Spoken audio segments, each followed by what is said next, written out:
Good morning class. आज की इस क्लास में हम लोग दोबारा से रिवाइज कर रहे हैं एक बार फाइनल अकाउंट्स के बारे में। हम लोगों ने फाइनल अकाउंट्स में क्या क्या पढ़ना है वो हम देखेंगे, पर इससे पहले हम लोगों ने क्या क्या पढ़ लिया है वो आप सबको पता है। देखिए, फाइनल अकाउंट जो एक तरीके से चलता है वो एक साइकिल की तरह है। जैसे कि सबसे पहले क्या होती है, एक ट्रांजैक्शन होती है। ठीक है, ट्रांजैक्शन हुई, उसकी हम क्या बनाते हैं, जर्नल एंट्री बनाते हैं। जर्नल एंट्री बनाने के बाद वो चीज़ कहाँ जाती है, लेजर में जाती है। लेजर के बाद वो चीज़ हम लोग कहाँ लेके जाते हैं, ट्रायल बैलेंस में लेके जाते हैं।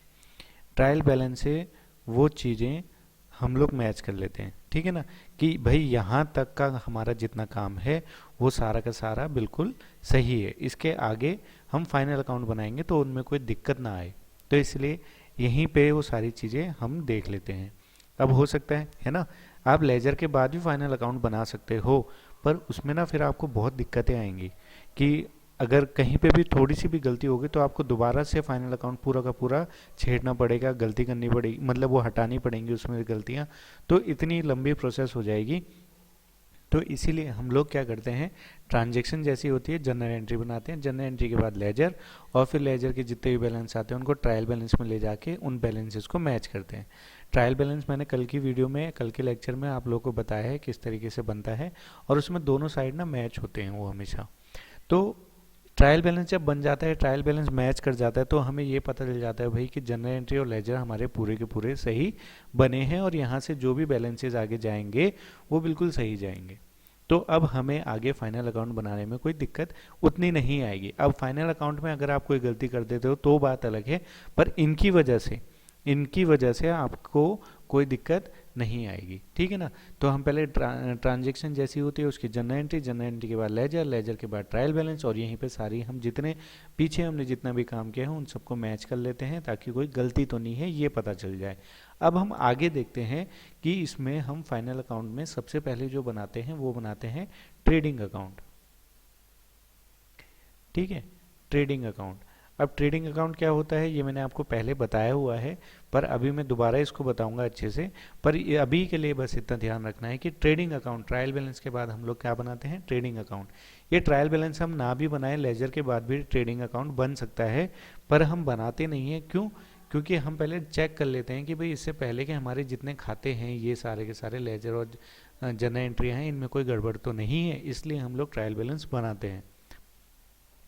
अब ट्रेडिंग अकाउंट हम बनाते हैं, ट्रेडिंग अकाउंट से हमको मिलता है क्या, ग्रॉस प्रॉफिट।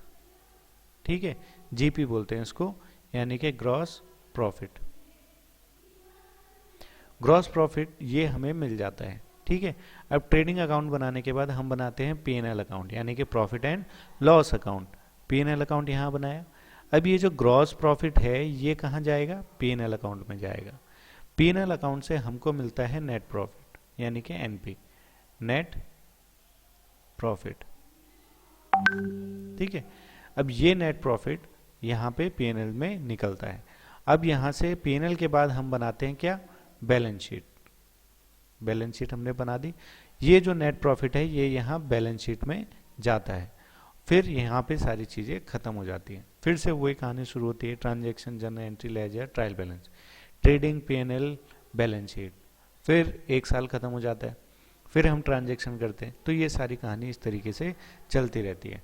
अब ये जो फाइनल अकाउंट है हमारे, यानी कि ट्रेडिंग, पीएनएल और बैलेंस शीट, ये बनते हैं लास्ट डेट पे, यानी कि 31 मार्च 2000, जो भी डेट ईयर होगा वो।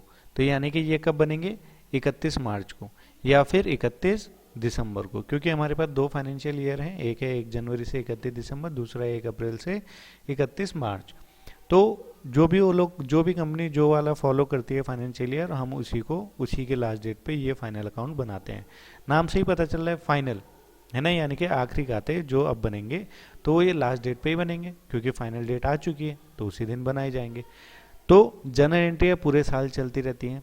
ठीक है ना, जैसे ही पूरे साल चलेंगे उनके लेजर भी बनते रहेंगे, लेजर बन जाएंगे, उनके ट्रायल बैलेंस भी बनते रहेंगे। जैसे ही लास्ट डेट आती है फिर हम ये सारे के तीनों अकाउंट एक साथ फाइनल अकाउंट जो हैं वो बना देते हैं और फिर उनको क्लोज कर देते हैं, बुक सारी क्लोज हो जाती हैं। क्लियर है? अब हम देखते हैं सबसे पहले ट्रेडिंग अकाउंट क्या होता है। अब ट्रेडिंग अकाउंट के बारे में जान लेते हैं। ट्रेडिंग अकाउंट, ठीक है।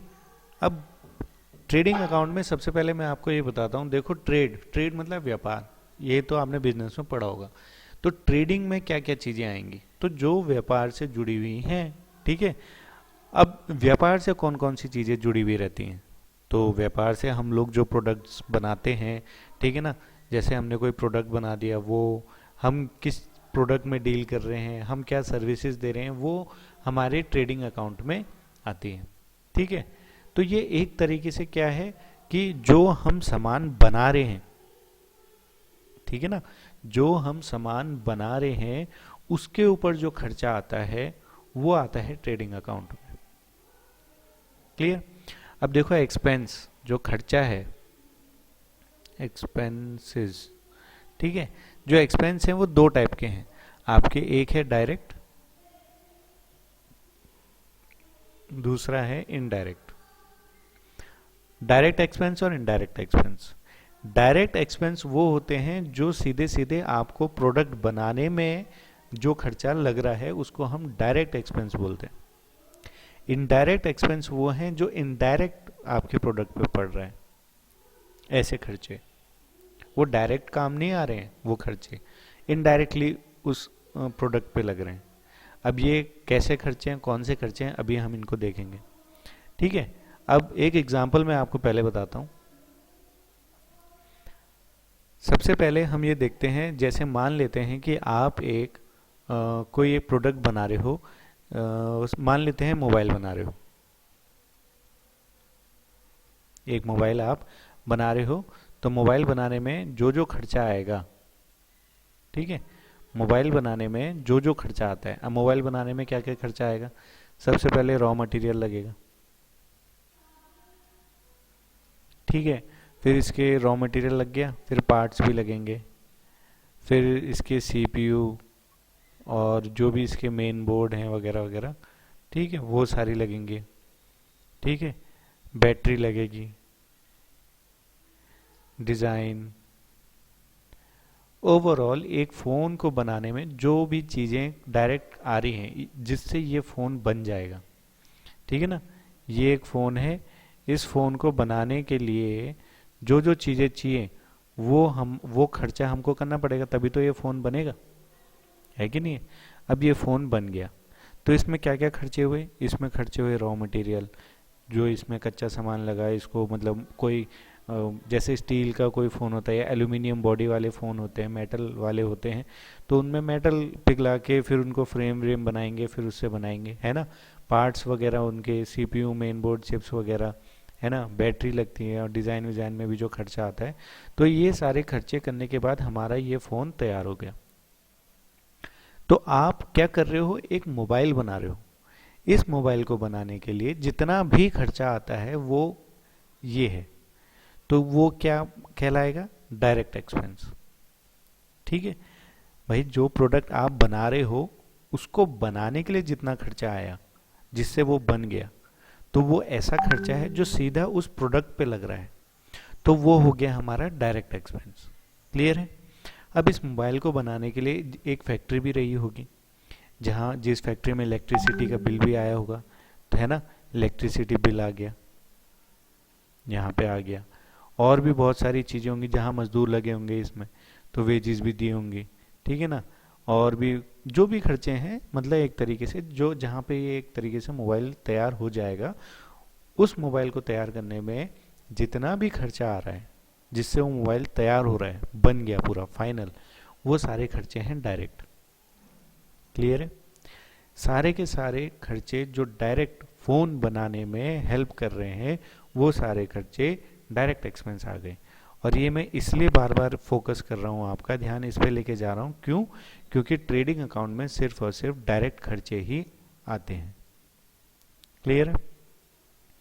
अब ध्यान से सुनना, दोबारा से बता रहा हूँ, अगर आप एक फ़ोन बना रहे हो, इस एक फ़ोन आपने बनाया है, इस फ़ोन को बनाने के लिए जितना भी खर्चा आया, जितना भी मतलब जितना भी, ठीक है ना, रॉ मटेरियल से लेकर, मजदूर से लेकर, लेबर से लेकर, हर चीज़, फैक्ट्री में इलेक्ट्रिसिटी लगाई या फिर आपने जनरेटर चलाया, फ्यूल लगाया या फिर लाइटनिंग लगाई, A to Z हर एक चीज़ आपने जिस कमरे में उस फ़ोन को बनाया, उस कमरे में अगर वाईफाई भी लगा है, उस कमरे में अगर नेट का भी खर्चा आया है, तो वो खर्चा भी ये डायरेक्ट एक्सपेंस में आएगा। क्लियर है? तो जितना भी खर्चा इस फ़ोन को बनाने में आया, एक फ़ोन को बनाने में, वो हो गया डायरेक्ट एक्सपेंस। और डायरेक्ट एक्सपेंस कहाँ जाते हैं? ट्रेडिंग अकाउंट में जाते हैं। अभी भी क्लियर करता हूँ, आपको बस इतना ध्यान रखना है। अब बेसिक चीज है, कंसेप्ट है, ठीक है ना? कंसेप्ट समझ जाओ एक बार तो सारी चीजें इजीली समझ में आ जाती हैं। अब आपसे कोई भी बोलेगा ट्रेडिंग अकाउंट में कौन से खर्चे आते हैं, तो आप बोलोगे डायरेक्ट एक्सपेंस बताए थे सर ने। तो डायरेक्ट एक्सपेंस कौन से होते हैं? जो प्रोडक्ट को बनाने के लिए लगते हैं। तो प्रोडक्ट को बनाने के लिए कौन कौन से सामान लगता है भाई? रॉ मटेरियल है। अब रॉ मटेरियल जो है हवा में उड़ के तो आया नहीं होगा भाई, ट्रक में आया होगा, लोडर में आया होगा, किसी ना किसी चीज में तो आया होगा, तो उसका भी जो खर्चा आया होगा, तो उसको हम बोलते हैं कैरेज, कैरेज इनवर्ड। ठीक है, तो ये भी है। तो ये सामान वहां से यहाँ आया, उसमें लाइटनिंग का खर्चा आया, लाइटनिंग भी लगा दी, मजदूरों को वेजेस दी, वेजेस भी दे दी। ठीक है ना? डिजाइन विजाइन, बैटरी वैटरी, पार्ट्स वार्ट, सब ये एक तरह से हमने रॉ मटेरियल में ही गिन ली। तो जितना भी खर्चा है ओवरऑल, वो सारा का सारा डायरेक्ट एक्सपेंस है। ठीक है, क्लियर? तो वो सारी चीजें हमारी किस में जाएंगी? ट्रेडिंग में जाएंगी। समझ में आया? अब ट्रेडिंग अकाउंट का खाता किस तरीके का होता है वो देखते हैं। अब ट्रेडिंग अकाउंट आप बनाएंगे कैसे? देखो, ये रहा आपका ट्रेडिंग अकाउंट का फॉर्मेट। अब इसमें कौन कौन सी चीजें आती हैं? सबसे पहला है यहाँ पे आपका ओपनिंग स्टॉक। क्या है? Opening stock. ठीक है, अब ये ओपनिंग स्टॉक कहाँ से आया? सर आप तो कह रहे थे कि जो भी खर्चा डायरेक्ट बनाने में आता है वही सारी चीजें इसमें आती हैं, ये ओपनिंग स्टॉक कहाँ से आ गया? ठीक है, यही दिमाग में आएगा। तो भाई एक बात बताओ, आपने आज रात को एक कट्टा आटे का खरीद लिया, तो आज ही आज खत्म हो जाएगा? नहीं होगा ना। कल सुबह जब उठोगे तो एक आटे का कट्टा आपके पास रहेगा। जो आटे का कट्टा आपके पास है, तो ओपनिंग स्टॉक में क्या होगा कि वो दूसरे दिन तो आटा खत्म होगा नहीं ना। तो आप क्या करोगे? वो आपके लिए वो एक आटे का कट्टा जो कल आपने खरीदा था, आज आपके लिए ओपनिंग स्टॉक तो हो जाएगा। हो जाएगा नहीं हो जाएगा? कि भाई आज मेरे पे कितना बचा है, देखो आज का इतना बचा है, कल का इतना लेके आए थे हम, तो आज हमारा इतना बचा हुआ है अभी भी। फॉर एग्जाम्पल, कल यानी कि यस्टरडे आपने एक बैग आटे का लेके आए, और आज यानी कि नाउ, टुडे, ठीक है, आज आपके लिए आपने वो आधा खत्म कर दिया। मान लेता हूँ बहुत भूख लग रही थी, आधा आपने खत्म कर दिया, तो आधा तो अभी आपके पास है ना। तो वो कहाँ से आया? वो पहले से था, यानी कि पहले से कल का आपके पास पड़ा हुआ है। तो वो आटे का कट्टा जो बैग है आपका, वो अभी आज के लिए क्या हो गया? आपके लिए ओपनिंग स्टॉक हो गया कि भाई हमारे पास इतना पहले से रॉ मटेरियल पड़ा हुआ है, आटा पड़ा हुआ है, भाई बाकी चीज़ें तुम और ले आओ। ठीक है, तो ये आ गया। अब आधा आपने कल खर्च कर दिया, आधा अभी आज के लिए बचा हुआ है, पर आपने देखा मेहमान आ गए। अब मेहमानों के लिए आधे उसमें तो होगा नहीं कुछ काम, तो क्या करें? तब हम और खरीदेंगे, और खरीद के लाओगे ना, ऐसे भूखे थोड़ा ना मार दोगे अपने मेहमानों को। ठीक है, तो आप और खरीदोगे, तो इसलिए हमने यहाँ क्या किया? To purchase. क्लियर है? ये सामान हमारे पास पहले से पड़ा था और थोड़ा हमने खरीदा, तो इन दोनों को हमने मिलाया, तो यहाँ पे ये अमाउंट आ जाएगा। देखो ओपनिंग स्टॉक यहाँ पे आ गया, हमने कितना खरीदा वो यहाँ पे आ गया, लेस रिटर्न आउटवर्ड। अब देखो आपने आधा कट्टा आधा और लेके आ गए, ठीक है, पर इस आधे में थोड़ी दिक्कत आ गई, थोड़ा खराब था, आटे में थोड़ी मिट्टी सी आ रही थी या कुछ भी, तो रेता रेता सा लग रहा था, हो जाता है कभी कभी, तो आटा खराब आ गया, तो आपने वो आटा वापस किया। तो जब आप वो आटा वापस करोगे तो रिटर्न आउटवर्ड, ठीक है ना, यानी कि सेल परचेज रिटर्न भी बोलते हैं इसको, परचेज रिटर्न ये भी बोलते हैं, और रिटर्न आउटवर्ड भी बोलते हैं। देखो रिटर्न एक ऐसी रिटर्न जो जा रही है वापस, यानी कि वो परचेज रिटर्न ही होगी, आपने कुछ खरीदा होगा तभी तो वापस भेजोगे, है कि नहीं है? तो यहाँ पे हमने ओपनिंग स्टॉक, हमारे पास कल का जो सामान था वो हमने और खरीदा, अब उसमें थोड़ी खराबी आ गई, तो हमने कुछ उसका पार्ट वापस कर दिया। तो जितनी हमने खरीदा उसमें जितना वापस किया, तो बचा कितना वो यहाँ आएगा, है कि नहीं है? मान लेते हैं हमने कल तो इतना था, आज हमने खरीदा 1 किलो, उसमें से आधा किलो वापस कर दिया, तो यहाँ पे आधा किलो ही तो बचा है आपके पास, ठीक है। और ओपनिंग स्टॉक पहले का पड़ा हुआ था आधा, ठीक है ना, आधा बैग जितना ही बड़ा, तो आधा बैग ये था, आधा किलो ये हो गया, तो बराबर हो गया जितना भी आपके पास था, हिसाब किताब पूरा। इसको मैं और अच्छे से समझा देता हूँ एक बार। आप मान लेते हैं आप 10 पेन लेके आए, आपने कितने पेन खरीदे, 10 पेन खरीद लिए, ठीक है। आपने 10 पेन खरीद लिए, उसमें 2 पेन खराब हो गए तो माइनस कर दिए, अब आपके पास कितने बचे, 8, यही बचे। तो ये है आपकी परचेज, और ये 2 पेन क्या है, परचेज रिटर्न। क्यों, क्योंकि ये खराब हो गए आपके पास से, तो आपने रिटर्न कर दिए, तो आप इनको क्या करोगे, माइनस कर दोगे। तो अब आपके पास कितने बचे, 8 पेन, तो आपने 8 पेन यहाँ पे लिख दिए। तो उसी हिसाब से अब वेजेस, देखो मजदूरों को या फिर लेबर को हम वेजेस देते हैं, क्लियर है। तो फैक्ट्री में जो भी काम हो रहा है एक प्रोडक्ट को बनाने के लिए, वो ये है, तो उनको हम वेजेस देते हैं, दिहाड़ी देते हैं दिन की। फिर आता है कैरेज इनवर्ड। कैरेज इनवर्ड क्या है, एक ऐसा भाड़ा जो हमारे पास आ रहा है, कैरेज इनवर्ड यानी कि हमने उसे देना पड़ेगा, है कि नहीं, इनवर्ड जो आ रहा है, ठीक है। फ्रेट इनवर्ड कार्टेज, ये फ्रेट भी भाड़ा ही होता है, एक सामान को लाने के लिए जो भी खर्चा आ रहा है उसको हम कैरेज बोलते हैं। फ्रेट को भी हम भाड़ा ही बोलते हैं कि हमने छोटा मोटा भाड़ा कुछ और सामान लाने के लिए दिया, यानी कि लोडर ट्रक वगैरह ये वो सो, ठीक है। तो ये हमने यहाँ तक इसमें कर दिया। अब आता है सेल। अब भाई इतना प्रोडक्ट बनाया, फ़ोन वोन बना दिया, सब कुछ बना दिया, इतना खर्चा आ गया फ़ोन बनाने में, ये सारा का सारा हमारा खर्चा है, ठीक है ना, ये सारा का सारा खर्चा है, ठीक है।